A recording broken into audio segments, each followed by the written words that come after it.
চিংড়ি মাছের মালাইকারি, চিংড়ির চপ, ভাপা চিংড়ি, ডাব চিংড়ি, চিংড়ির পকোড়া, এইসব তো অনেক হলো। আজ যে রেসিপিটা আমি তোমাদের সাথে শেয়ার করব সেটা একদম ঝামেলা ছাড়া মাত্র 10 মিনিটের মধ্যে এই রান্নাটা রেডি হয়ে যায়। তো সবার প্রথমে আমি একটা কড়াইয়ের মধ্যে সর্ষের তেল নিয়ে 4-5টা শুকনো লঙ্কাকে ভালো করে ভেজে নিয়েছি। ভেজে নিয়ে এটাকে তুলে দিয়েছি। এবার যে বাকি যে তেলটা ছিল তার মধ্যেই একটা গোটা পেঁয়াজকে সরু সরু করে কেটে নিয়ে সেটাকে আমরা ভেজে নিয়েছি এবং তার মধ্যে দিয়ে দিচ্ছি কিছুটা রসুন কুচি আর কিছুটা আদা কুচি।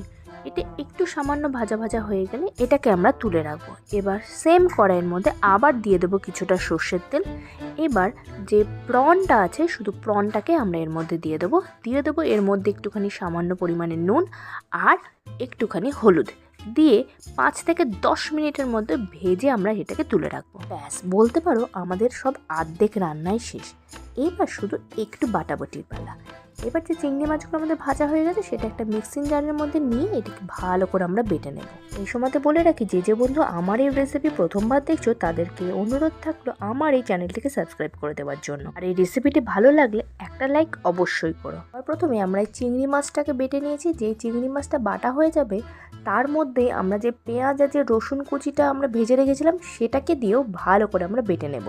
এবার একটি থালার মধ্যে যে শুকনো লঙ্কাগুলো নিয়েছি সেগুলোকে নিয়ে তার মধ্যে সামান্য পরিমাণে একটু নুন দিয়ে এইগুলোকে ভালো করে ক্রাশ করে নেব। যে যেরকম ঝাল খাও সেরকম কাঁচা লঙ্কা কুচি দিয়ে দাও আর পরিমাণ মতো ধনেপাতা দিয়ে দাও। দিয়ে যে চিংড়ি মাছগুলো আছে সেটাকে ভালো করে হাতের সাহায্যে মেখে নাও। ওপর দিয়ে কিন্তু সর্ষের তেল দিতে একদম ভুলবে না। ব্যাস গরম গরম ভাতের সঙ্গে পরিবেশন করে দাও চিংড়ি বাটা। রেসিপিটা যদি পাতে থাকে এক থালা ভাত নিমেষের মধ্যে শেষ হয়ে যাবে, এটুকু আমি বলে দিতে পারি। তাহলে আর দেরি না করে ঝটপট তোমরাও বাড়িতে বানিয়ে ফেলো এই রেসিপিটা।